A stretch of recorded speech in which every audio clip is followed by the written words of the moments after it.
बरं, करू सुरुवात.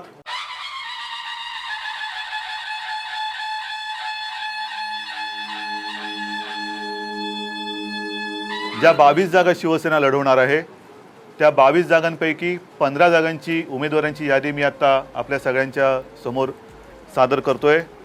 लोकसभा मतदारसंघ बुलढाणा या ठिकाणी शिवसेनेचे उमेदवार आहेत आमदार प्रतापराव जाधव. अमरावतीमध्ये खासदार आनंदराव अडसूळ. यवतमाळ वाशिम म्हणून जो नवीन मतदारसंघ निर्माण झालेला आहे तिकडे तिथल्या खासदार भावना गवळी. हिंगोली मतदारसंघ जो आहे त्या हिंगोली मतदारसंघात आमचे आमदार सुभाष वानखेडे. परभणी मतदारसंघ जिकडे आहे तिथे आमचे गणेशराव दुधगावकर. संभाजीनगरमध्ये खासदार चंद्रकांतजी खैरे. नाशिकला आमचे शिवसेनेचे जिल्हा प्रमुख दत्ताजी गायकवाड. मुंबई उत्तर पश्चिम इथे शिवसेना नेते आमदार गजेंद्रराव कीर्तीकर. मुंबई दक्षिण मध्य इथे आमदार सुरेश गंभीर. मुंबई दक्षिण खासदार मोहन रावले.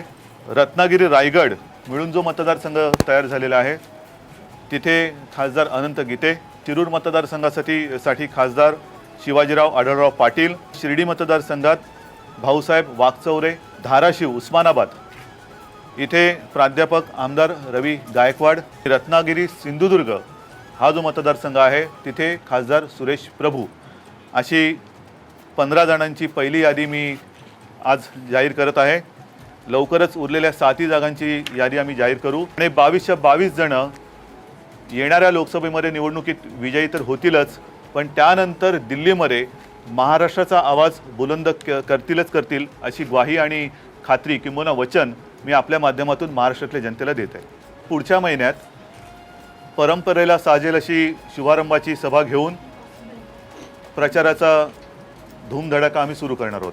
जयसिंगरावांचं खास अभिनंदन एवढ्यासाठी करतोय की त्यांनी खासदार असताना सुद्धा सत्ताधारी पक्षातून विरोधी पक्षात म्हणण्यापेक्षा उद्याच्या सत्ताधारी पक्षामध्ये प्रवेश केलेला आहे.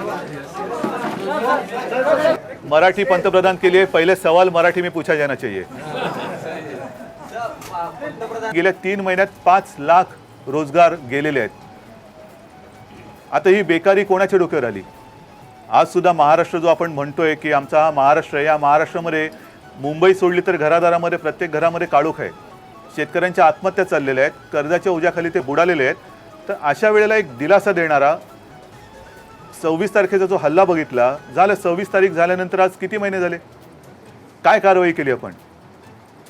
पाकिस्तानला नुसती आपण पत्र पाठवतोय, इशारे देतोय, पण पाकिस्तानवरती कारवाई होत नाहीये.